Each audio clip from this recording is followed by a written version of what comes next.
მოახდინეს. კახეთში კულტურული მემკვიდრეობის ისტორიულ ძეგლებს სრული რეაბილიტაცია ჩაუტარდება იგივე შუამთის იყალთოს უჯარმის ნინო წმინდის დავით გარეჯის დართლოს და ალავერდის უძველესი ძეგლების განახლება. პროექტის ფარგლებში თელავის და ყვარლის ისტორიულ ცენტრალურ ნაწილებს სრული რეაბილიტაცია ჩაუტარდებათ კიდევ რა გაკეთდება კახეთში და რამდენ მილიონიანი ინვესტიცია ჩაიდო რეგიონში ნახეთ ლილი გოგხის სიუჟეტში. 60 მილიონი დოლარი კახეთის რეაბილიტაციისთვის. მსოფლიო ბანკმა რეგიონის განვითარების პროექტი დააფინანსა და სოლიდური თანხა გამოყო. ფინანსთა სამინისტროსა და მსოფლიო ბანკს შორის სასესხო ხელშეკრულება უკვე გაფორმდა. დიმიტრი გვინდაძე გამარტავს, რომ ეს არის თანხა, რომელიც გრძელვადიანი და შეღავათიანი პირობებით მოიძიეს. არის იაფი ხანგრძლივი ესქი და ხანგრძლივობა არის 28 წელი, მათ შორის 7 წელი არის შეღავათიანი პერიოდი, ანუ 7 წლის განმავლობაში ჩვენ ძირითადად კახის გასტუმრებას არ ვიწყებთ.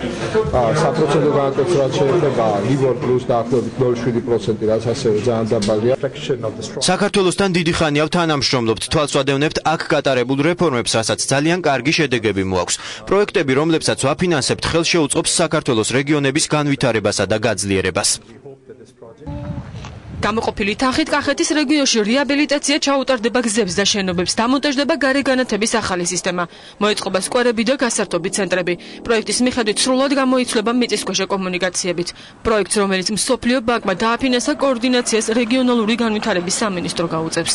ასეთი ტიპის პროექტი ჩვენ მსოფლიო ბანკთან ჯერ არ გაგუხორციელებია, გულისხმობ იმას, რომ ეს არ არის ერთი თემაზე აგებული პროექტი და არ გულისხმობს მარტო გზას ან წყალს, კომპლექსურად ხდება ყველა საკითხის გადაწყვეტა და არა მარტო ერთ ქალაქში.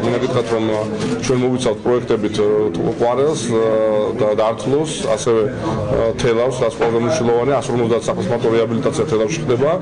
განსაკუთრებული ყურადღება დაეთმობა კახეთის კულტურულ მემკვიდრეობას. აღდგენითი სამუშაოები ჩაუტარდება დართალოს, ძველი შუამთის, ახალი შუამთის, იყალთოს, უჯარმის, ნინო წმინდის, დავით გარეჯის, გურჯაანის, ალავერდისა და ბოდბეს ისტორიულ ძეგლებს. ეს არის ძირითადი ჯაჭვი მარშრუტისა, რომელიც წყინვალე ძეგლებს ეხება. ეს ძეგლები უკვე განხილულია არა მხოლოდ სიზველეები, არამედ მოქცეულია ინფრასტრუქტურულ კონტექსტში. ეს არის სრულებით ახალი ეტაპი, სრულებით ახალი ნაბიჯი ჩვენი ცხოვრებისთვის და ჩვენ ეს საშუალებას მოგცემს, რომ ეს სიკეთე დაემჩნეს თითოეულ ოჯახს. უკვე დაწყებულია სამუშაოები თელავშისა და შენობები ძველი ქართული კრამიტით გადაიხურა. განახლდა თელავის ეთნოგრაფიული მუზეუმიც. კახეთის განვითარების პროექტის პირველი ეტაპი წლის ბოლომდე დასრულდება.